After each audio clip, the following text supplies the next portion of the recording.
Okay, so I see the YouTube button. Welcome everybody, Senate Education for September 1st. And we are still meeting remotely via the COVID emergency.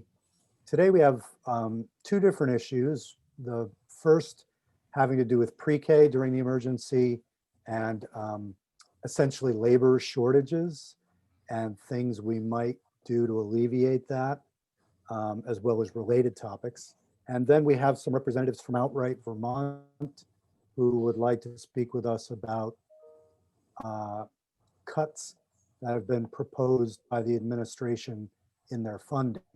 And Outright Vermont is maybe crosses several jurisdictional boundaries, but we have always had them into Senate Education, and I'm interested to hear what they have to say about their funding.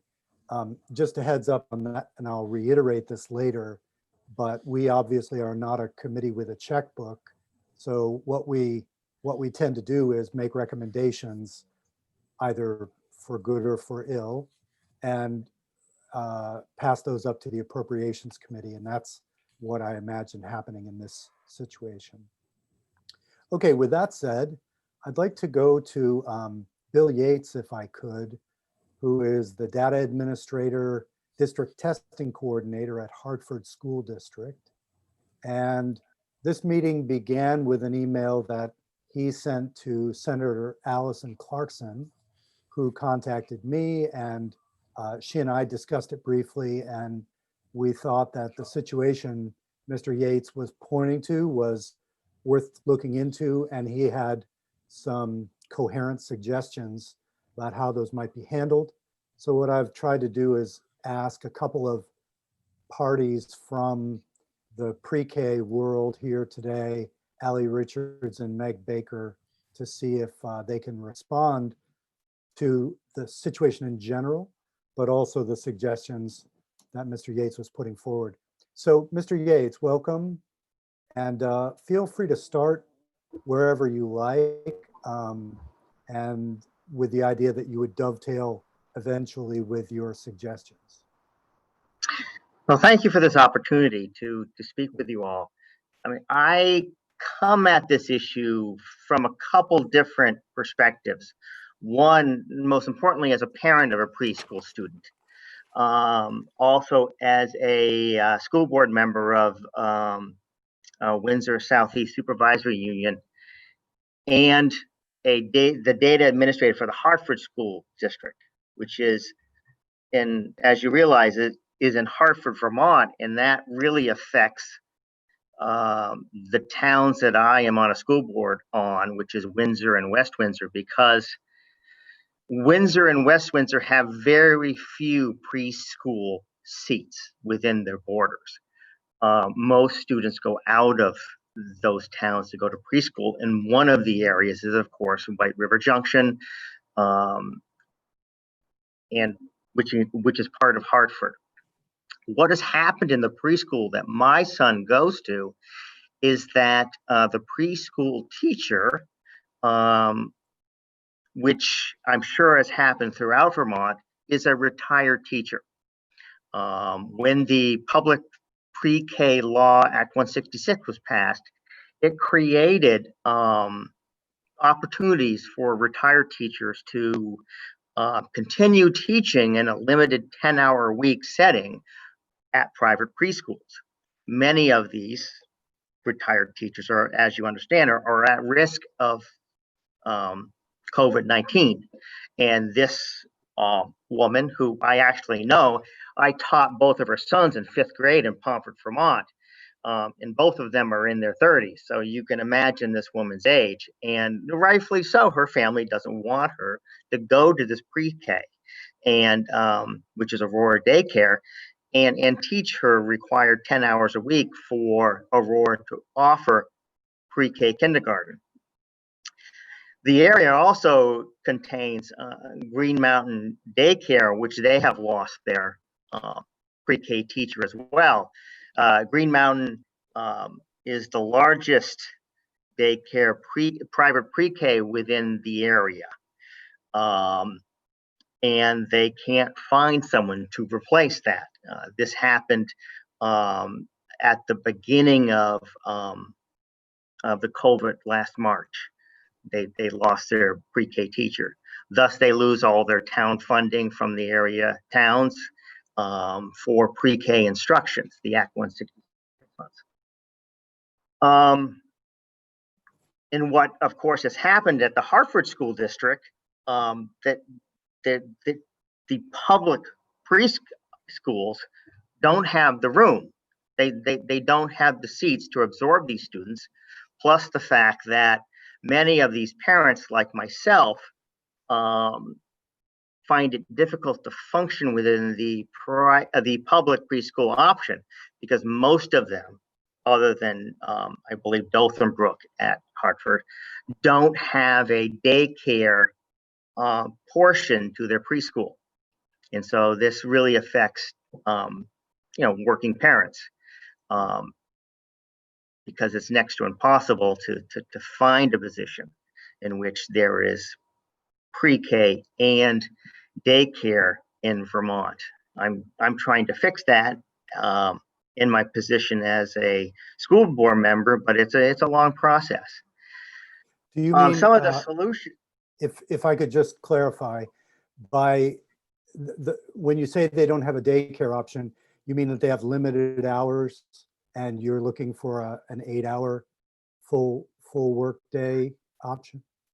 Yes, most public preschool options, not the private, the publics, most of them are either in the morning or in the afternoon. Some schools, like Dothan Brook is where I am actually based at, is a good example, because they provide a room for Green Mountain Daycare to provide daycare for those students who are not within their preschool class within Dothan Brook. As I understand it, from in this area, there are very few schools that provide that option. Thus, many parents have chosen to send their children to private pre-Ks that provide the daycare option as well.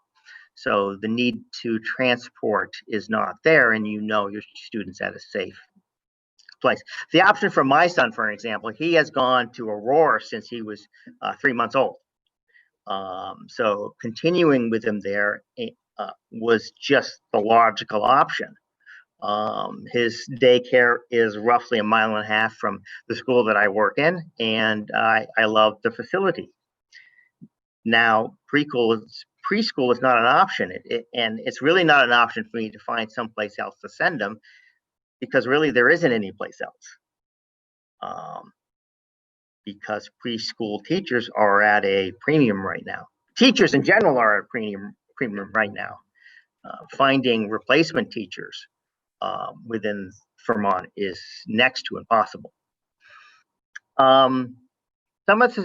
Two of the suggestions I made were in the letter. One other option has come up, and you, if you would, I'm the only one, or maybe one other person has read the letter. Could you just detail those suggestions for people? Sure. The first suggestions I made was to require home school districts to include pre-kindergarten students who attend private facilities to be able to participate in that school's remote learning opportunities at the preschools that they attend to.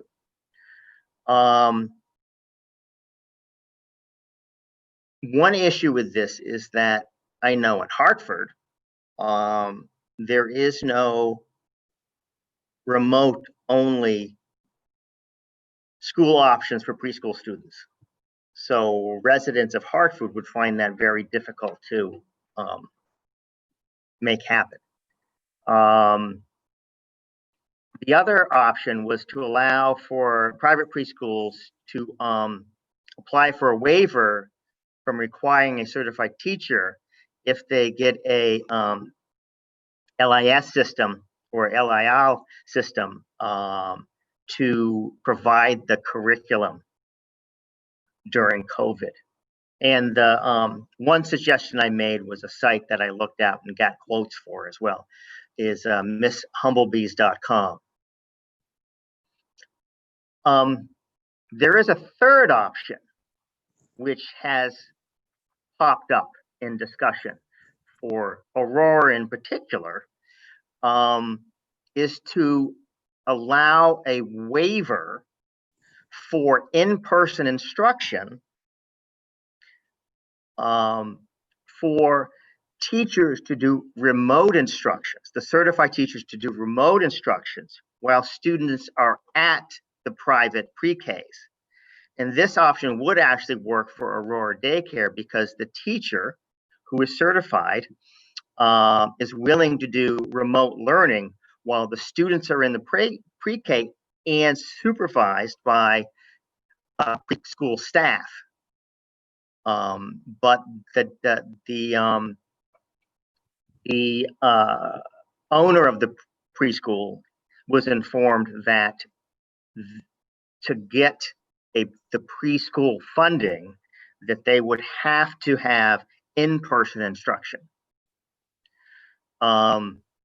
If during COVID-19, if the AOE approved and allowed for remote instruction, all those teachers that the students know would be able to teach from home, face-to-face with technology, and the students would be supervised and also instructed by the preschool staff. This third option that I didn't include in my letter because I hadn't thought of it and I wasn't sure how the teacher I knew would feel about it. This third option really is the most effective for students in instruction because the teachers that would be doing the remote instructions know the students. Also, it would be the most cost efficient because no external software would have to be purchased. And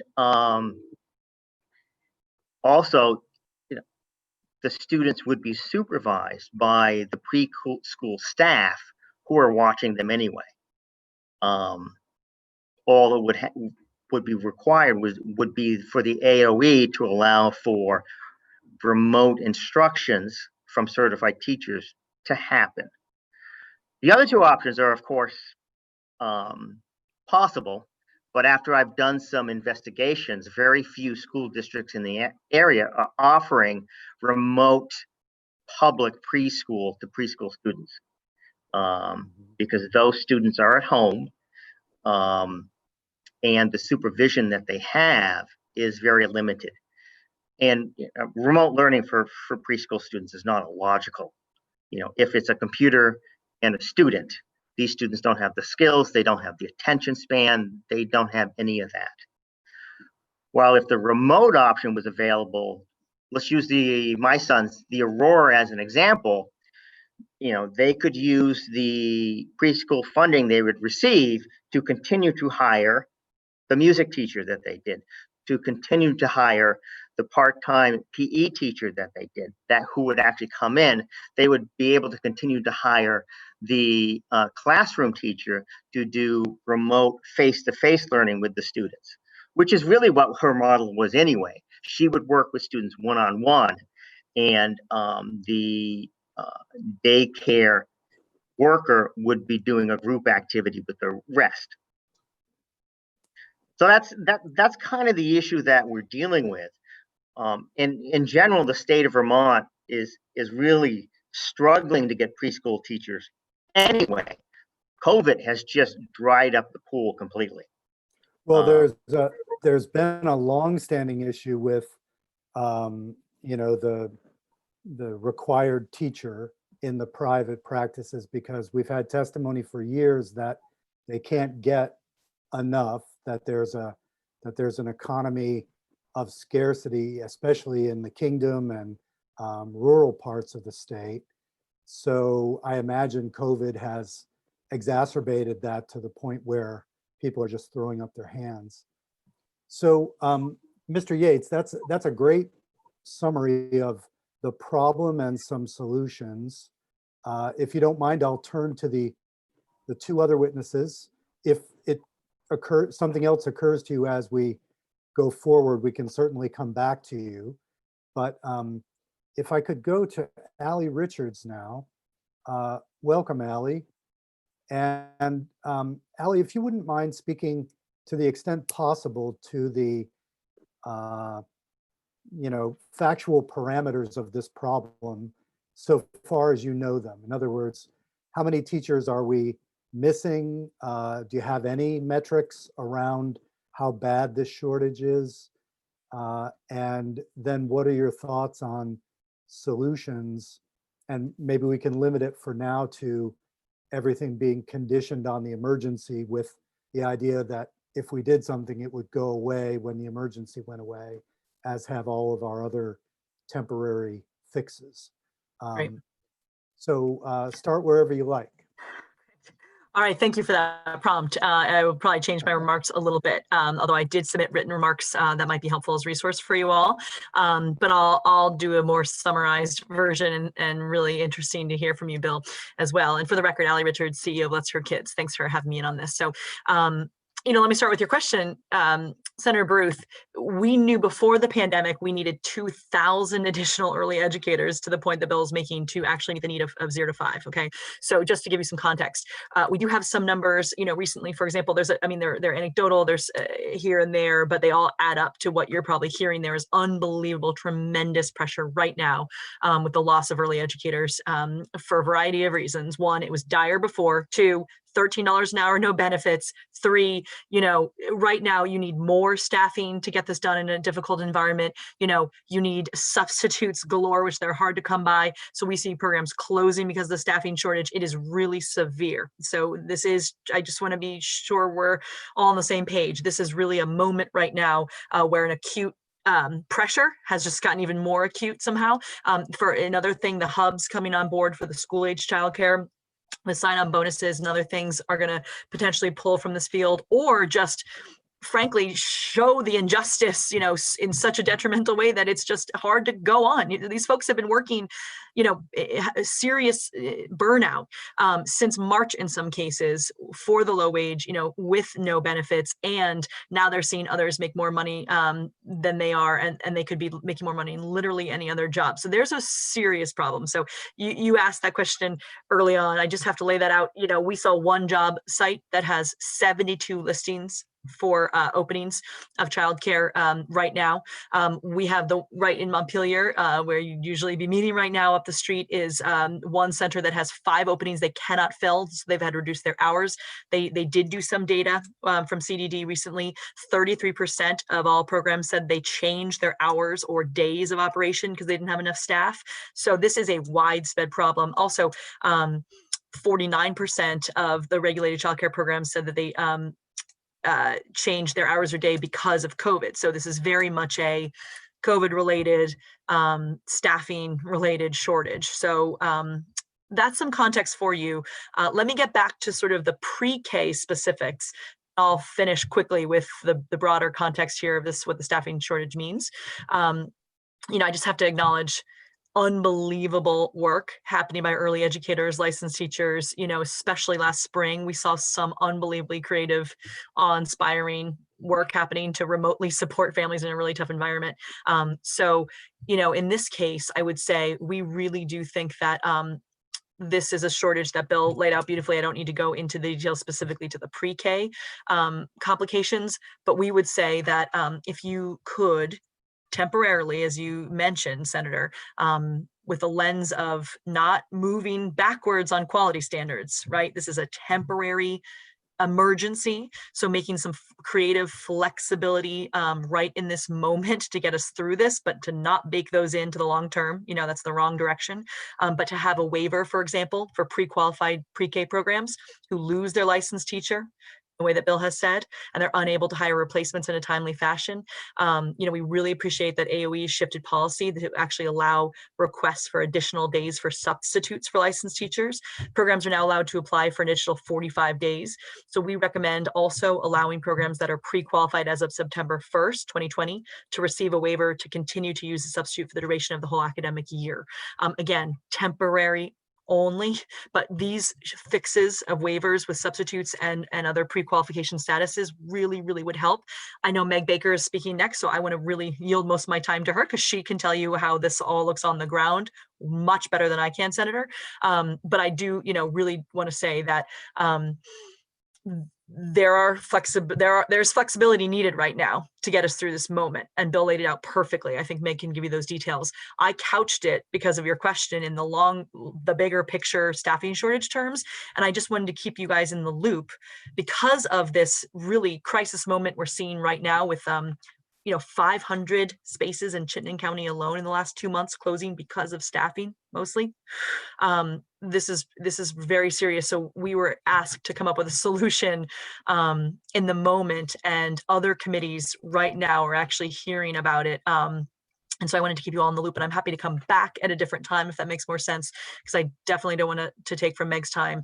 But we suggested a one-time $500 wage retention retention recruitment incentive for those who've been working in this field, tirelessly without any sort of extra wage supports, as a way to really say thank you and to compare it a little bit, make it more equitable to these hub folks that are coming on board, and to try to stop the loss right now. So that works kind of in conjunction with flexibility specifically to the pre-K piece as well. I wanted to be sure you knew that was happening pretty much simultaneously. It's new as of a couple days ago. It's responding to a real need, and it's flying through the process, I would say, right now in other committees, just so you're aware of that. So any specific questions I didn't cover, Senator, but I'm trying to keep it high level. I think I understood what you said about those programs that had pre-qualified by September 1st, you support giving a waiver for the rest of the year. How about the waiver for allowing licensed teachers in private programs? What's your thoughts on that again? Yeah, I would say if a program is pre-qualified, Yeah. a private program is a pre-qualified pre-K, but they've lost their licensed teacher, to maintain their pre-qualification status Okay. through a waiver. Okay. But if they are not pre-qualified by September 1st, so it seems like we would develop pretty quickly two subsets. A program might not have been pre-qualified, but want to move on without a licensed teacher. Would you support them not having a licensed teacher for the emergency? If it's the licensed teacher, that is the singular factor, because we know it's true shortage now, and there are other supports in place, I would say yes. I mean, I'm pushing on the creative, flexible part here. There are other parts of pre-qualification that are crucial, as is the licensed teacher. I want to be clear. It's crucial. We do not want to slip backwards on this. Yeah. However, this is an acute moment. So I would say, yeah, this is really, there's a real dire moment here where families are going to lose access to publicly, funded pre-K right now. And so I would say, if the licensed teacher is the key factor, flexibility there would be huge. So before we hear from Meg, and I see that Senator Perchlik has a question, inevitably this will come to language. Jim Demaray is watching us via YouTube. So Jim, if you're listening, so far it seems as though the idea of an emergency specific waiver for programs that had pre-qualified by September 1 to continue as pre-qualified through the end of the year, and then a waiver if a program has every other aspect of pre-qualification except for the licensed teacher during the emergency. Does that sound about right, Bill and Allie? I'd love to hear from Meg, especially on the latter piece. Absolutely. Yeah. I don't want to have to go back and remember and recapture. So I'm not saying that we would move forward with that language, but just so Jim understands to the moment what we're discussing. Ally? Yes, that seems accurate. Okay, then let's go to Meg. Meg, nice to have you here. Oh, I'm sorry, Andy. Senator Perchlik has a question. I could also ask it after Meg. It's about That's okay, go ahead. So it seems like there's two things that Ally was just talking about. Is there's the requirement that there's a licensed teacher for 10 hours of the week offering instruction or helping with instruction in the building. But I think I heard Ally talking about another waiver for the substitute teachers. And I wanted to clarify those two different rules. I heard talk about making two different waivers temporarily. Isn't that right, Ally? That's right. I don't know if honestly, this is probably a question for Jim and others. I don't know if the first waiver is enough of an umbrella that it, mitigates the need for the substitute one, but the two that we specifically were drilling down on, and it's in my written testimony, is the one is the waiver to, if you are pre-qualified by September 1st to maintain that, but the second one is to extend the substitute. So in other words, programs pre-qualified to use a waiver for the substitute for the duration of the year. So I don't know, and I'd be curious, maybe Kate or others also have a better sense of the technicalities of that.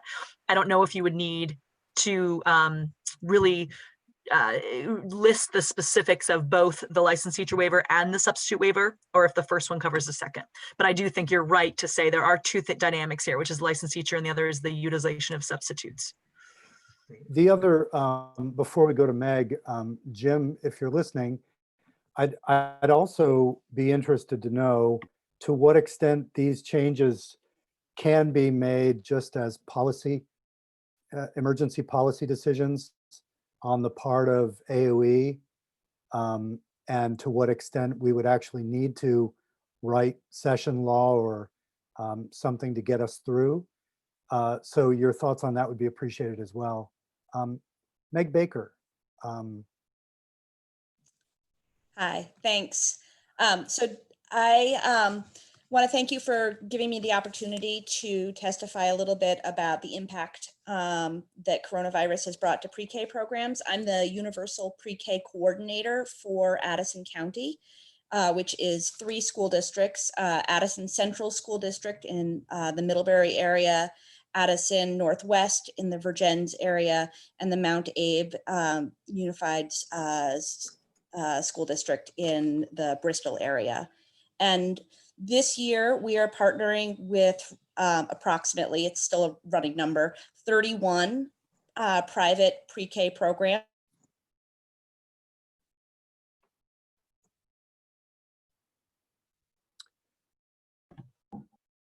Meg, I think we lost you.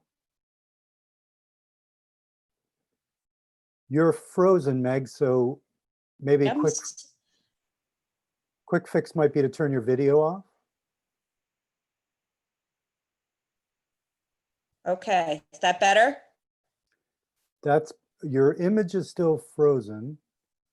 So maybe yeah, there we go. So let's try just audio. Okay, all right, sorry about that. So where did you lose me?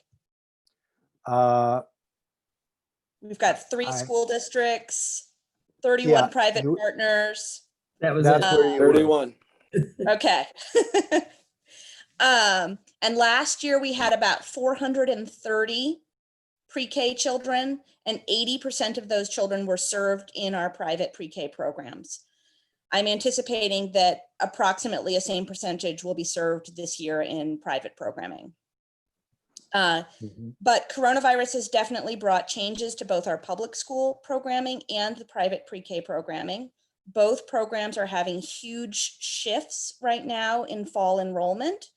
A lot of families are still working on trying to decide what their needs are for preschool programming and what their comfort levels with sending children back into those group environments are. So we are seeing a lot of children who are either dropping or not enrolling. So countywide, I've had 34 children withdraw from pre-K in the last 2 months.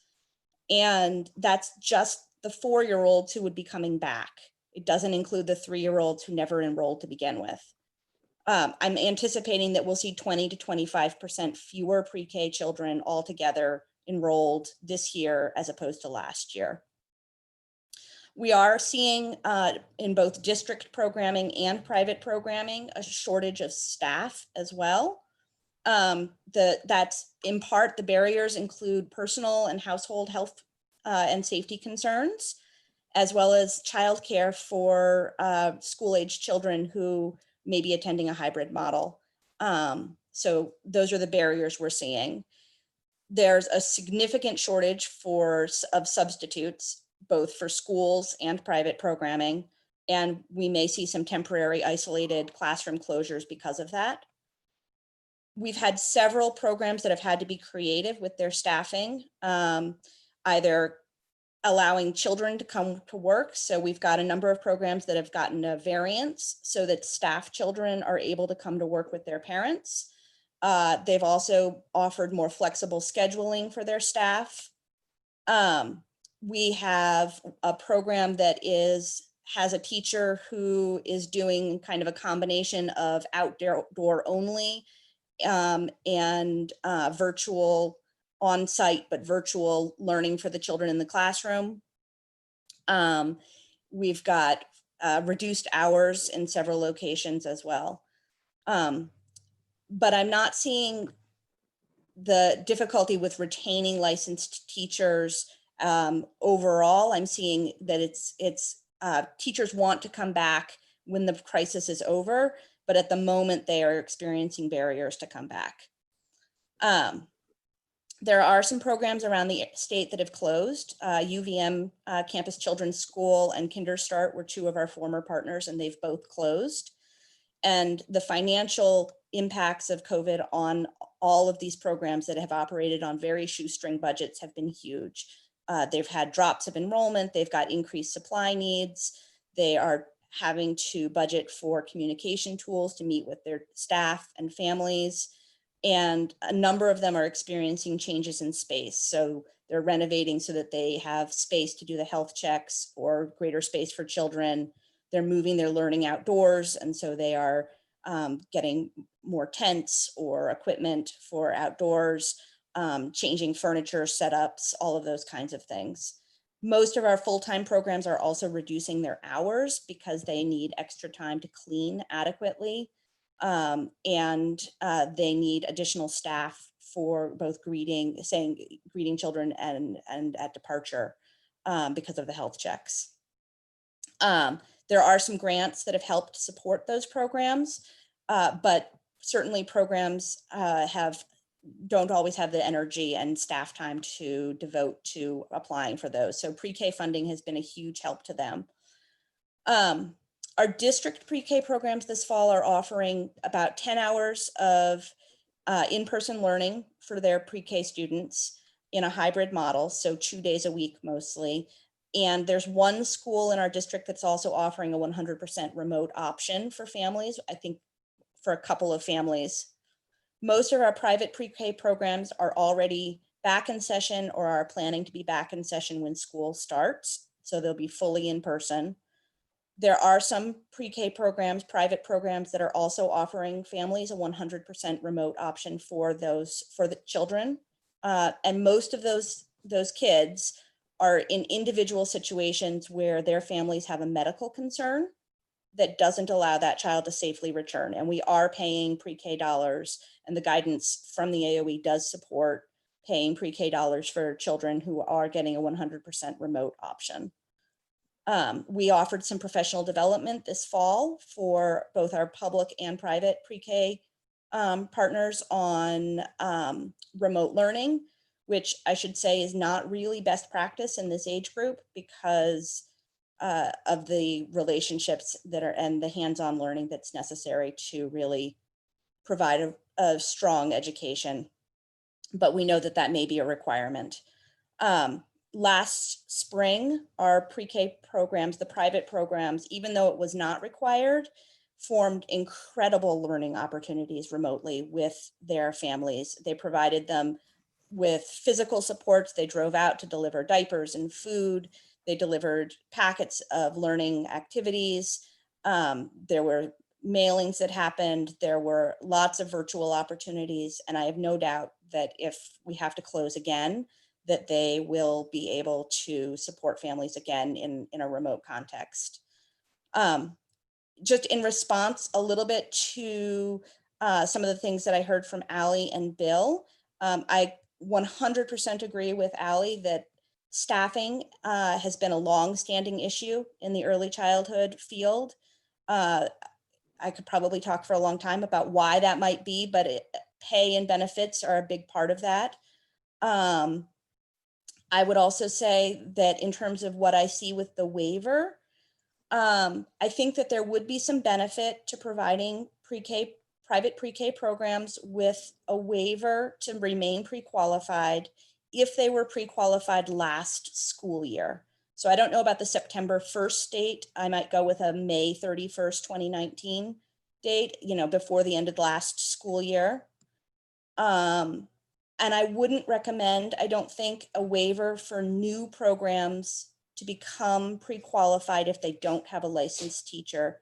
And primarily the reason for that is that I think that would open the doors to a large number of programs that have never been pre-qualified before, and that it would be confusing for programs and for families why it might be acceptable for 1 year and not in the future for them to not have a licensed teacher on staff. So I would say if we shifted the language from September 1st to May 31st, that would probably cover all the programs that were pre-qualified last school year, without necessarily opening the doors to a whole host of others. And then one last thing while I've got your attention. I know there's been a lot of conversation around the 175 school days for K through 12. And I would just note that pre-K programming is meant to run for 35 weeks, which is 35 5-day school days would be 175 days. So if you shorten the school year for K through 12, if you could also please remember pre-K, that would be fabulous. And I'll cede any leftover time I may have.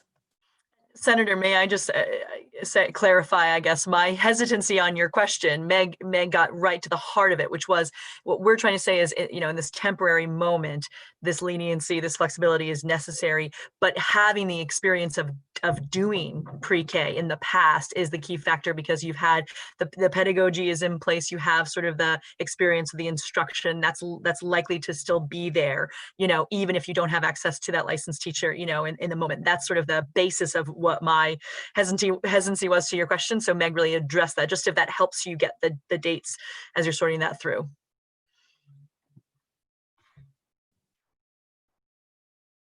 Is it possible for me to ask a question of Meg? Sure. I assume that's okay. Meg, that great presentation. I agree with you 100%. What is your feeling on my most expansive option of allowing certified teachers to teach from home while the students are in their private pre-K, being supervised by daycare workers? So I would say, in terms of the two proposals I heard from you, the first one that I heard was allowing teachers to teach remotely. And then the other piece that I heard was allowing children to join public pre-K classrooms that are operating remotely.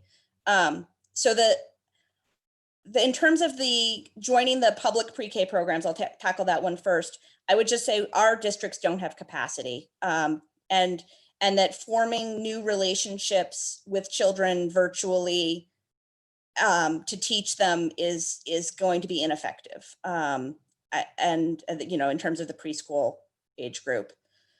The other, in terms of having kids taught remotely by a licensed teacher, My gut says that there are ways to do that well, but that having a remote teacher leading a circle time, for example, is not going to be as effective as having time for that remote teacher to work with the other staff to engage the children in hands-on learning and remote instruction. So if there was a remote teacher who was designing curriculum, I would say yes.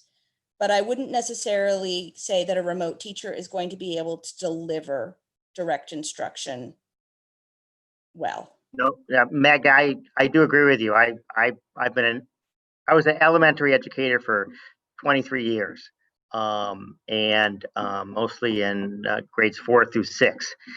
But you're absolutely right. My idea of allowing a licensed teacher to teach remotely would primarily be that she would be supervising the other staff, possibly talking with a student one-on-one for a short period of time, because this particular teacher I'm thinking of has a relationship, and I think it would be good for that student to check in with that student with their teacher on occasion. But you're absolutely right. It's the staff on the ground, so to speak, that would be doing most of the instruction. But I thank you for your insight. Thank both of you. I'd like to turn to Kate Rogers, if I could, from AOE. Ms. Rogers, you've heard the discussion, and I raised at least one question, which Jim has answered. He believes we would need to make a statutory change around waiving the licensed teacher during the emergency, but thoughts on any of this wherever you'd like to jump in. Thank you. This was an incredible conversation. Really, I'm sorry, Kate Rogers, Agency of Education. I am the early education manager, and I oversee universal pre-K and early childhood special education, as well as early multi-tiered systems of supports for the agency. Again, this has been an incredible conversation. I love hearing about possible solutions to each of these dilemmas, which we all face. And again, this is new for everyone trying to figure things out in order to support our children and their families to access pre-kindergarten education, and as well as childcare opportunities. I do want to point out that with Allie's discussion on the staffing shortages with childcare and slots programs closing, it is a crisis situation. Absolutely. But I also want to point out that the childcare, even though we have about 270 childcare programs who are pre-qualified private pre-K programs, so they support that within their settings.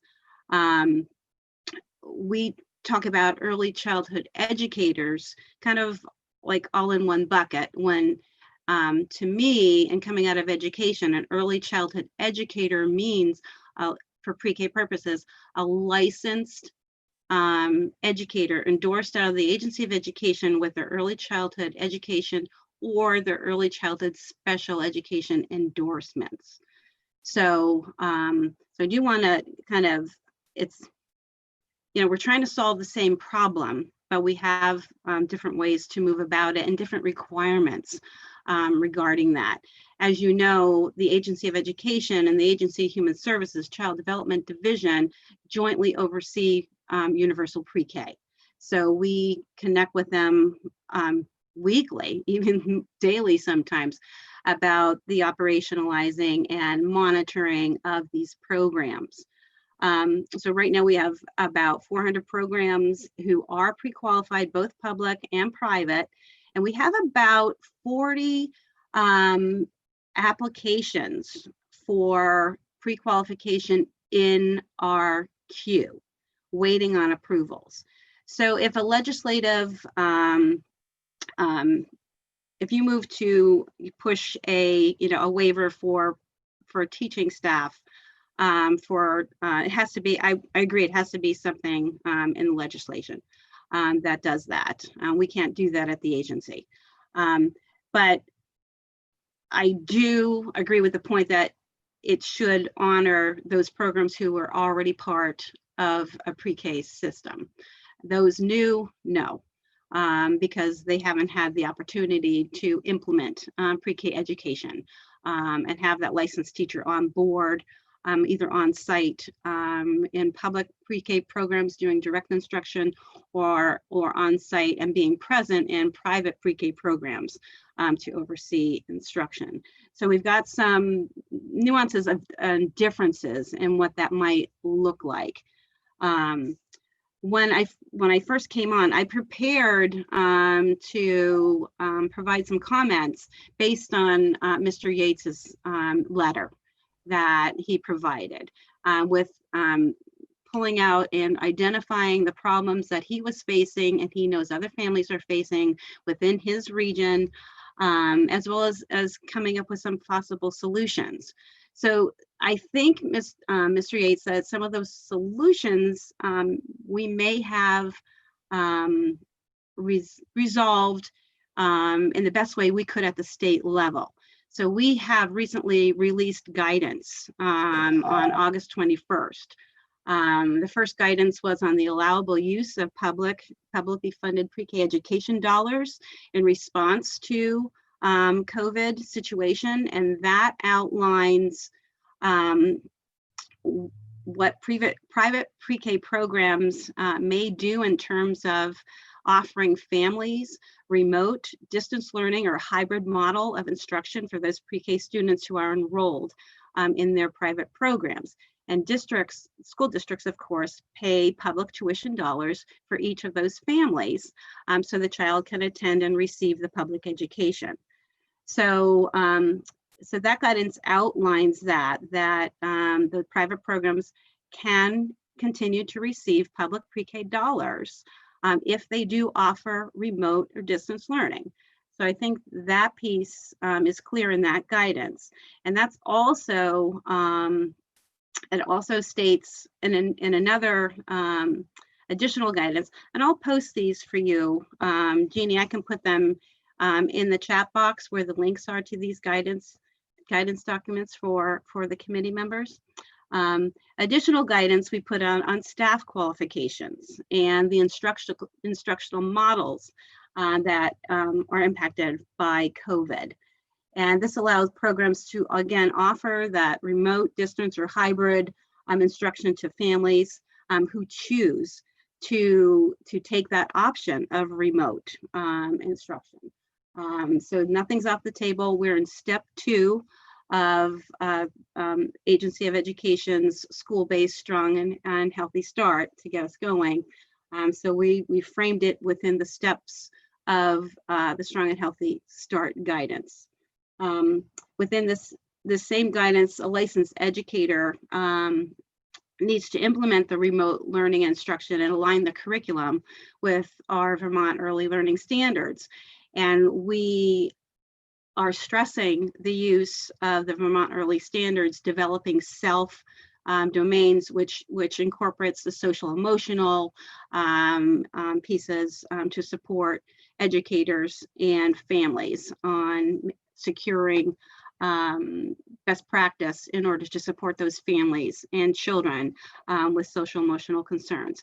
And that's before any type of academic, and I'm using air quotes for that, academic instruction occurs. So we want to make sure everyone is safe and healthy, and their needs are being responded to as they move forward with whatever type of learning the families have chosen them to do.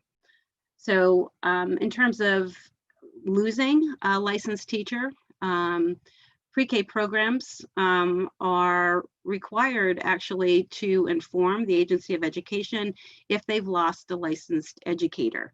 We have an accountability and continuous improvement system that we closed down during March through July. We've ramped that back up because we know that all programs must comply with Act 166 and the state pre-K rules.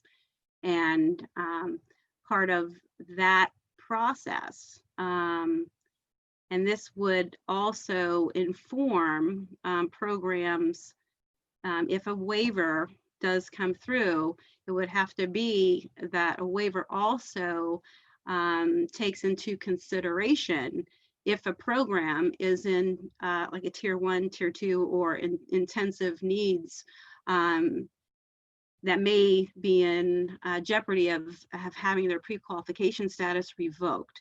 So there's different pieces, I think, that come into play if you are thinking about providing a waiver for programs to waive the licensed teacher expectation that Act 166 outlines. The substitute teacher, it's always been a piece that there may be a substitute teacher that can be in place for 30 days.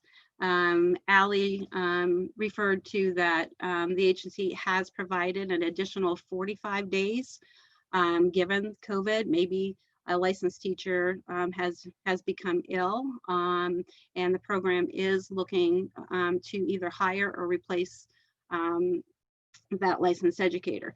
This gives them up to 75 school district days to hire or contract with a licensed educator. So that's half the year in terms of what that waiver will provide a school or a private program. Other solutions for keeping, maintaining, and finding a licensed educator would involve having an emergency license issued or provisional license issued for an individual who would like to be the pre-K teacher within a private and or public pre-K program. So there are these alternatives and systematic pieces in place at the moment. Ms. Rogers? Yes. If I could just ask for clarification on one of Mr. Yates' suggestions. Sure. So he was talking about not necessarily waiving the requirement for the licensed teacher altogether, but waiving the piece where they have to be on site so that they could provide input remotely, whether it's working one-on-one with a kid or designing curriculum with staff. Your thoughts on that? Right, and that is part of our pre-K staff qualifications guidance. That is a possibility. Given Currently? Yep, Okay. that's in the August 21st guidance. That if a remote option, it could be that, and let me look at the language here. I have it pulled up. And I'll post these for you so you have them at the ready.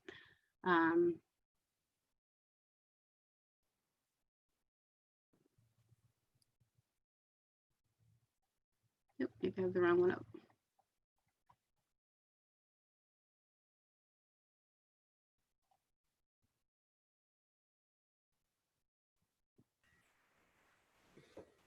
Senator Bruce. Well, Go ahead. Yes. go ahead. Sorry, my daughter's music is competing with the hearing. Did you have a question, Andy?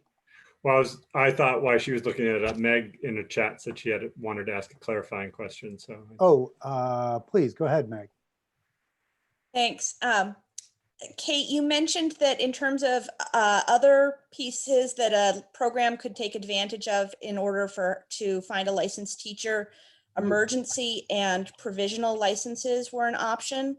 But my understanding is that emergency and provisional licenses can only be granted by the superintendents.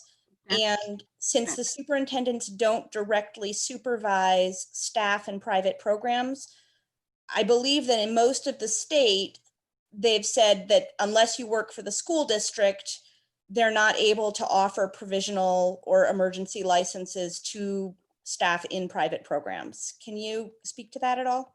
Sure. The provisionals and emergencies must be, an application for that must come in from the superintendent. And it is at their discretion. If they help to support a private partnering pre-K program with their application for a provisional for their teacher to get a provisional.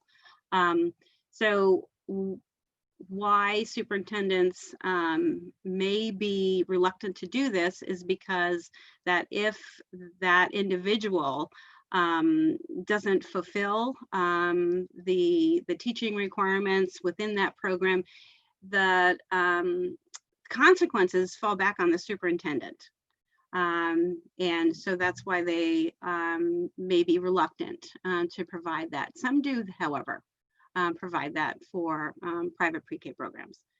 So maybe that's something that needs to be explored a little deeper through statute or the pre-K rules itself, or the licensing educator rules too. So, Yeah. Well, mhm. this is, I mean, I'm not telling anybody anything they don't already know, but it's been a long-standing point of friction between private providers and public school districts on this issue, and also on the pre-K, what I'll call the pre-K establishment that is often synced with the public schools. We had long hearings when we were trying to reduce the double oversight between the two different agencies. And we had a lot of private providers come in, and their main complaint was this licensed teacher requirement. They just found it problematic in every way, shape, and form. So it doesn't surprise me that the problem is still with us. I realized when I look over the agenda today that we didn't have any people who run private providers in to testify on this, and we should rectify that. Is there anything else you'd like to tell us, Ms. Rogers? Just again, when I was preparing for Mr. Yates' comments, Mr. Yates, you did suggest that a program might access online curriculum to support the remote learning. And this is one piece that we did define remote distance and hybrid learning within the guidance that we have just issued. We do know, and you said it yourself, that hours in front of a computer is not appropriate, of course, for our 3-4-year-old student, kindergarten, first, second grade students, of course. But the curriculum as part of Act 166 must align with the Vermont Early Learning Standards, and the Vermont Early Learning Standards also align with our TS Gold. It's our Child Progress Monitoring Assessment that we require pre-K programs to report on twice a year in their checkpoints data. So I do appreciate you doing a little bit of research there and sharing with us Mrs. Humblebee's Academy. But there are other requirements that go along with that in order to have high quality pre-K education for our young students.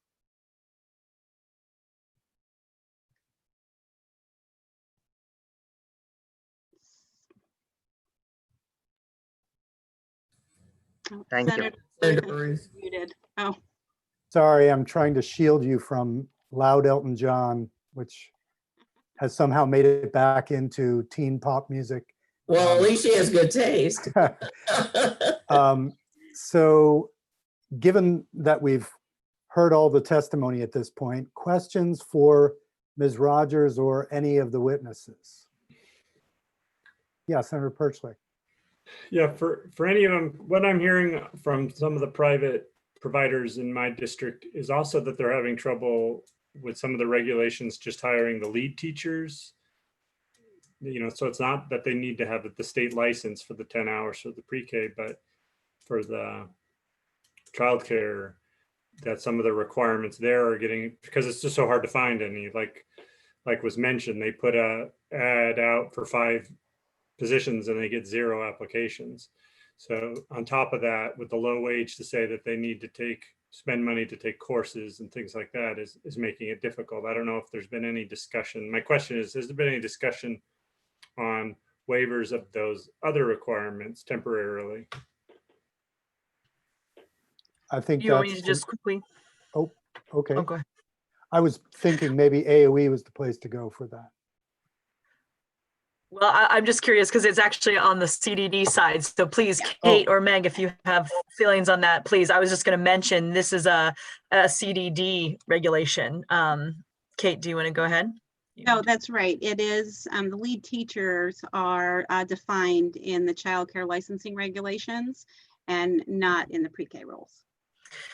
And I would just then add to that, to your question, Senator, yes, the answer is not as far as, is there a blanket waiver that might be thought of like this as we're approaching start date of a pre-K academic year with licensed teachers. It's a little bit more of a fluid situation. So our understanding from the field is CDD is being quite lenient with waivers on a case-by-case basis. So I really recommend your local folks to call the licensor on duty and discuss that. I know everybody's really trying to understand what's happening on the ground and get us through this moment.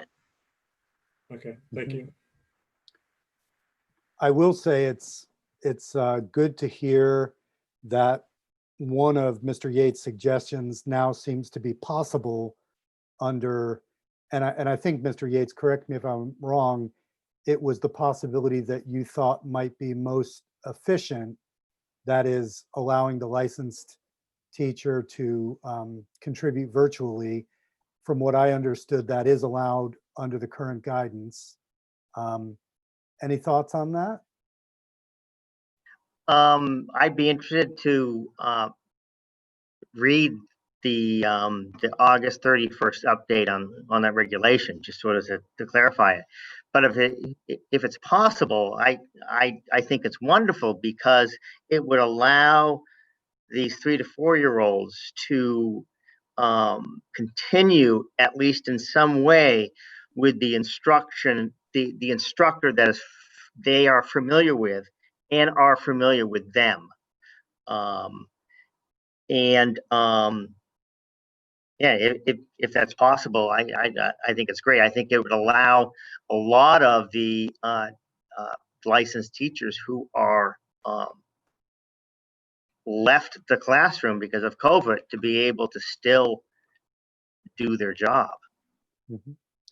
And I can't remember who said it. It might have been Meg, it might have been someone else, that it's not so much an issue that we've lost or need to find many more certified teachers. It's more that those teachers are unable to participate and are anxious to return after COVID. Mhm. I think that sort of speaks highly for this opportunity for teachers to teach remotely with students who are in an organized classroom. Okay, I think that's a great thrashing out of the issue. And I think there is one piece that it seems like we had agreement on, I believe, from all the parties, and that would be the waiver for pre-qualification, assuming that a program was pre-qualified by May 31st around the substitutes. Is that, am I right in that? Was that, Ally, what you were suggesting and what Meg agreed on with the friendly amendment of March 31st? Or I'm sorry, May 31st? I believe that was on the bigger picture of if you were qualified, pre-qualified, you have a waiver beyond just the substitute. Yes. Yeah. Okay, so we'll have a look at that. Jim is taking notes and he'll come back to us with something on that. I'll send it around to everybody. I will, just so you know, I will try to have a private provider or two in to talk as well, because we need to cover everybody. But at this point, I'd like to switch to Outright Vermont. And Dana Kaplan, I think, can kick it off for us. This is around the $40,000 cut proposed in the governor's recommend, and Mara Iverson is here as well. So welcome to both of you. We've got about 22 minutes left. Consider that your time and tell us what we need to know. Great. Thank you all so much. I have prepared a couple of remarks and I'm going to go through and read that for you. And then we are happy to answer any questions that might help in understanding where we are in this current picture with the proposed cut. So for the record, my name is Dana Kaplan. I use he and him pronouns, and I am Outright Vermont's executive director, joined by Director of Education, Mara Iverson. We're here today with a clear ask. Please recommend full restoration of the $60,000 legislative appropriation to Outright so that we can continue to build safer schools for everyone, and so that LGBTQ youth across Vermont have a chance to live. Let me be blunt, the stakes are that high. Over the past many years, Outright has worked hard to move from scrappy to mighty, knowing that the needs of our communities across Vermont were too dire to be anything but resourced and available for them. Through tireless advocacy efforts at the State House and by building relationships with individuals, corporations, and foundations, we've made sure our financial footing is strong so as to be well positioned to meet the needs of Vermont youth and youth-facing professionals statewide. Our overall FY20 budget, we follow a calendar year, for our education program is $163,469. That's direct costs that allow us not just to execute trainings, but to be ready and able to provide resources for educators year-round. So a $40,000 cut to that budget money we were told as of July to count on is nearly 25%. That would be detrimental to our services. We've budgeted our costs, expanded programs, and applied for other foundation money based on our understanding of this state funding being secure. It will be many months before some of those opportunities arise for us again as a nonprofit organization. $60,000 covers most of what it costs to have one educator on our team, and one person providing these services amounts to hundreds of resourced adults, schools, and youth. And I'll talk a little bit more about that impact in a minute. We have conversely seen just how much it costs a district when they fail to meet the needs of their students. Just last year, Burlington was sued by the Department of Justice for failing to provide affirming treatment of trans students. Do you know what they're mandated to do now? District-wide training with Mara Iverson. Without this money, we lose our stable ground. And as the only entity in this state providing specific training, consultation, resource development, and support programs to LGBTQ youth, educators, and administrators, when I say we, I mean Vermont, we must remain steady and available to the people we serve. We know firsthand the desperation that teachers and administrators feel when they don't have the knowledge or skills to support their students. We also hear time and again just how relieved and successful they are when they do. Study after study has shown that the best way a government can spend money is on education. It is the highest rate of return in the long run. For years, our relationship with the Agency of Education has been pivotal. As we've approached new organizations to invest in expanding our work in Vermont schools, they've seen the state's support as an endorsement of the vitality and relevance of what our evidence-based programs do. In addition, this funding has provided a solid base from which other individuals and private contributions see how they can complete our funding picture. And while we have worked hard to diversify our funding streams, COVID has certainly created some additional challenges. We've already seen the impact of the economic crisis on our revenue streams and are unable to rely on the level of contributions in a year-over-year comparison. For example, our first of two fundraisers that we do annually when we moved online this year saw a 60% decrease compared to 2019. At a time when the pandemic reveals the depths of our reliance on schools and educators to do so much more than teach. And though our schools are burdened by the extra costs of operating safely in the COVID world, we cannot afford to take a short-sighted approach here. We must continue to invest in teacher training, school supports, and programs that set us up for brighter days ahead. Outright is a pivotal part of this constellation. While educators and administrators are trying to get up to speed on how to teach in this new world, we are here and at the ready to provide useful suggestions, coping strategies, and curriculum enhancements today. In 2019, our work spanned all 14 counties, 104 towns, and that's those that we know of. It's likely higher, given certain districts like U32 serve multiple towns. And we are now working with a network of 83 gender and sexuality alliances in schools. Those are extracurricular groups that support LGBTQ and allied students in their local communities. We trained 1,341 youth, 2,674 adults, and provided a total of 111 trainings and workshops, or 250 hours in actual training and workshop delivery time. Mind you, that does not include prep, scheduling, or follow-up, so that's a very low number. All of these are instances that are providing youth and adults opportunities to see bright futures that are possible. In other words, a critical and hopeful counter narrative to what they typically see and feel in conversations that we have about LGBTQ youth and adults. Let me turn for a quick moment to provide a refresh of how we got to this point where we are right now with this appropriation. In 2019, we came before you to share the very real need for schools across Vermont to better support LGBTQ youth. You acted with care and dedication for some of our most vulnerable youth by recommending a $60,000 appropriation to the AOE base as a pass-through grant to Outright, expressly for the purpose of funding this work to create safer schools.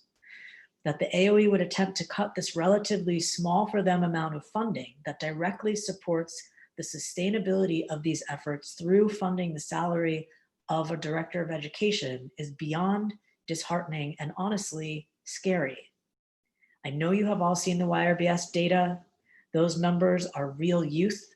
Those are real lived experiences of kids in our schools who are suffering, isolated in remote towns, living with rejecting family members, being bullied in their classes, left out of their curriculum. They're ultimately navigating poor health outcomes across every risk category that we know of, based on having to navigate a world, and in our case, a state, that is still largely unaccepting and oftentimes violent and hateful towards them. I'd like to just speak to a quick few points that I've heard the Secretary of Education make over the last week or so. This $60,000 appropriation is not an anomaly, and to paint it as such is downright inaccurate. You can see a slice of the picture when you look at the PDF of the Agency of Education's payments, and specifically the agreement amounts to us over the years, starting in 2013.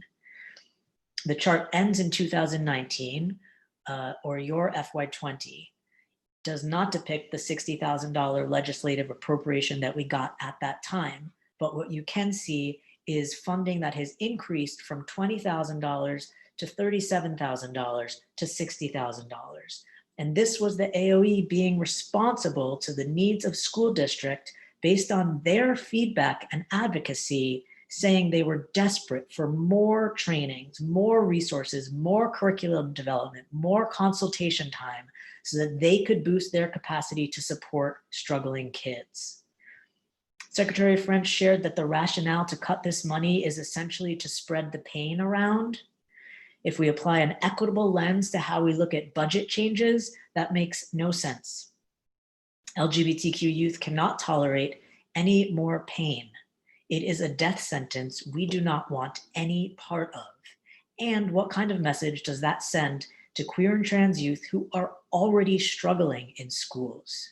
In Vermont, we lead, and in the past we have done so with the Agency of Education by our side, trailblazing with the authoring of a best practices guide for supporting trans students in schools, including gender identity in our anti-discrimination laws. Other states look to us. But right now, with this proposed cut, and no other plans in the works to support schools around LGBTQ competence, I'm not seeing the Vermont we need to be. Calling out this money from the base is dangerous, and it puts youth at further risk of failing at the hands of our education system. Protective factors are supportive adults and peers, not having to bear the burden of being the one to educate your class on how to use your correct name and pronouns, but getting to be an active participant in school, sports, clubs, classes. It is about belonging, and belonging is suicide prevention. With no backup or alternative plan for this life-saving services, it means that the cut is not just a cut to outright. It's a cut to LGBTQ support work in schools, period. And that is not something we can afford. If there's any silver lining to this wretched pandemic, it's that more of us see how our fates are intertwined. I thank you all very much for your consideration of recommending a full restoration of these funds so that we can all get back to the necessary work that is ahead of us. Thank you. Thank you very much, Dana. Mara, would you like to add, or did that express your feelings as well? I mean, Dana killed it. That was really awesome. Good job, Dana. And I would like to remind you that the current statistic that we're looking at for the suicide rate for LGBT youth in the state of Vermont is 1 in 5 of our LGBT youth in a year makes a suicide attempt. 1/5 of our students.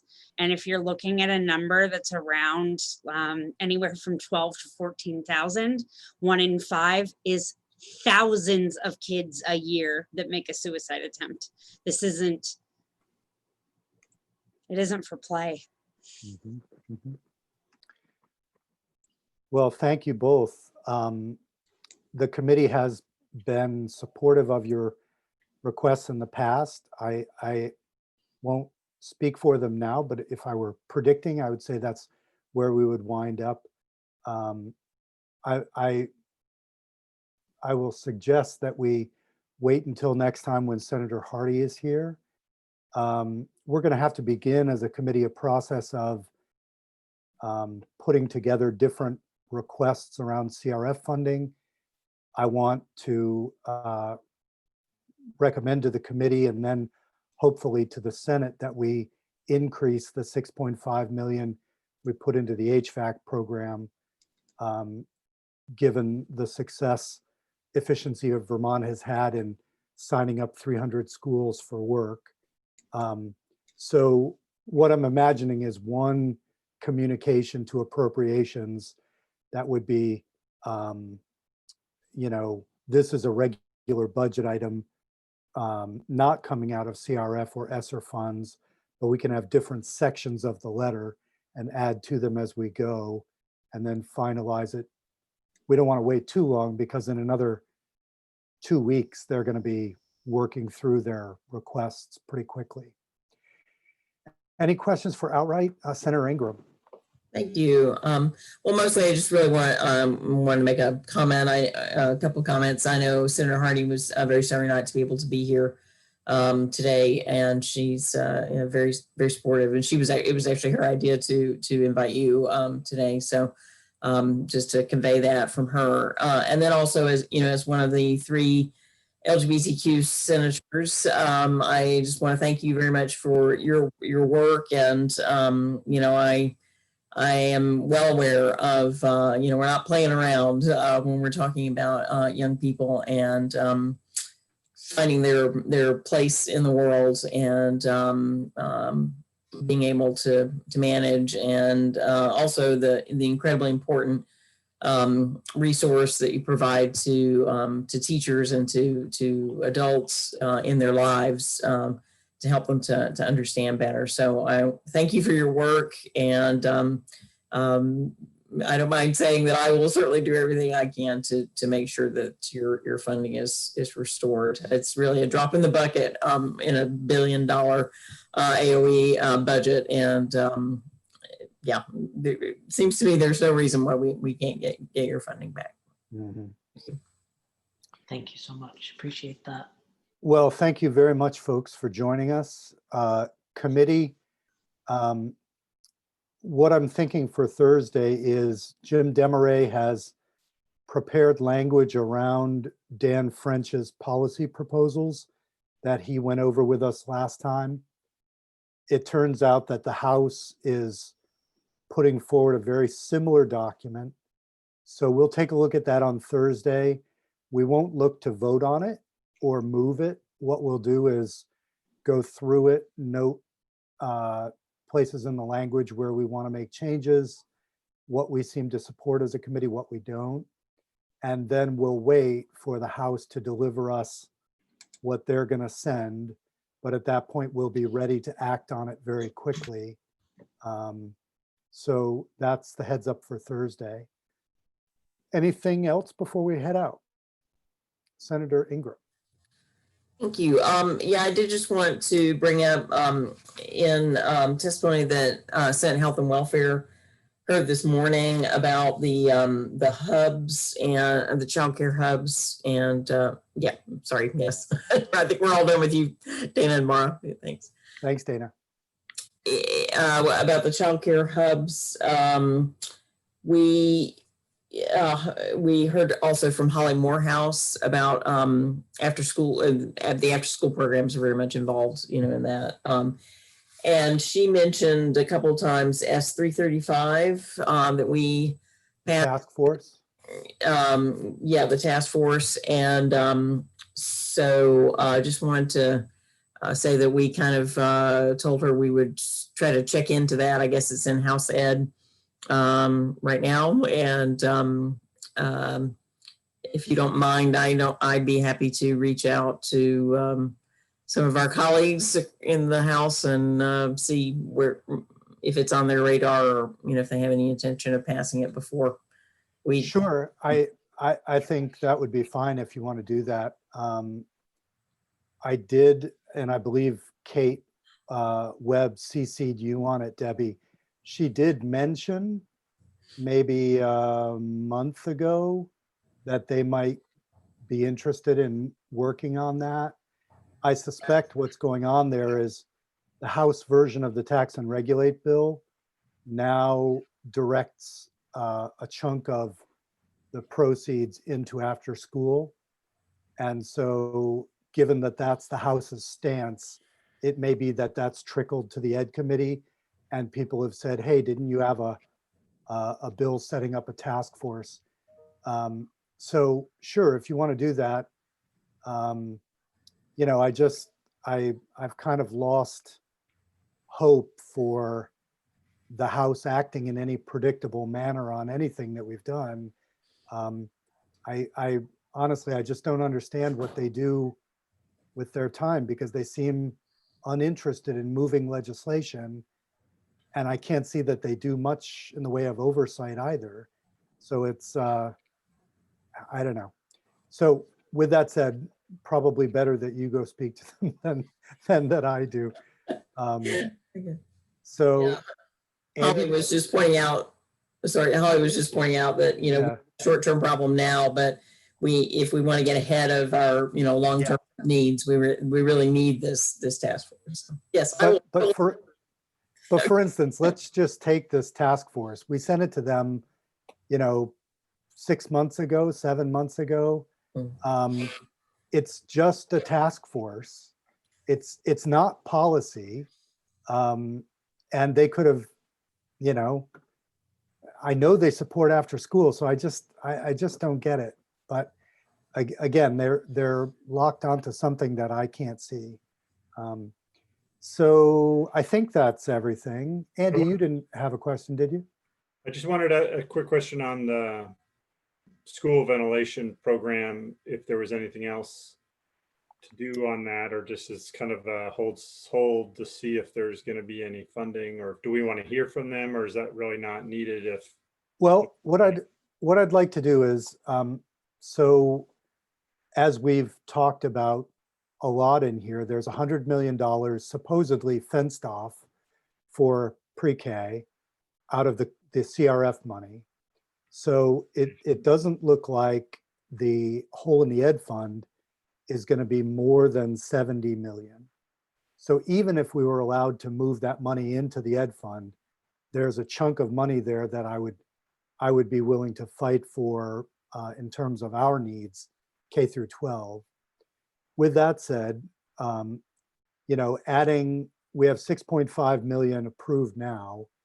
You know, if I went to Jane Kitchell and said we were interested in adding 3.5 million for an even 10, or 5 million, or some 5.5 to bring us to 12, I'll just gauge her reaction. If she seems open to that, I'll bring it back to the committee. And no one has expressed any opposition to increasing the funding. Anybody feel like that would be a problem for them? Okay, so I'll assume, since that was our policy proposal, it's been very successful so far. You know, one way to look at it is we should be directing as much money into that program as we can, because what it's going to do is get rid of our deferred maintenance and save property taxes in the long run. So, you know, as far as I'm concerned, if we could put 20 million into it, I'd be all for it. So I'll talk with Senator Kitchell and report back. I'll try to do that by Thursday. Jim? I would suggest doubling the money from 6.5 million. Let's go for another 6.5. Yeah. And double or nothing, right? Let's. Yeah, I mean, if I would have there's, liked to see more money up front to begin with, but it is what it is. well, originally Senator Kitchell offered 12 million, which I will remind her of, and we you know, negotiated with ourselves down to 6.5, based on what we thought was a good reading of the available workforce. But it seems like those problems aren't cropping up. And there's a clawback anyway in November, if it doesn't look like it can be contracted and finished by December 31st. So, you know, putting more money in, it's not gone forever. If it doesn't get spent by the right moment, we still have a month to move it into some other place. So let me have that discussion. We'll start work on a memo in terms of funding priorities for the committee, and we'll keep working on Secretary French's policy pieces. I'm thinking this little piece around pre-K we could drop into that miscellaneous because it's also COVID related. Okay, everybody, thanks very much. See you Thursday at 2:30, if not before. I guess I will see you on the floor See you tomorrow. tomorrow at 1. Yeah. All right. See you guys.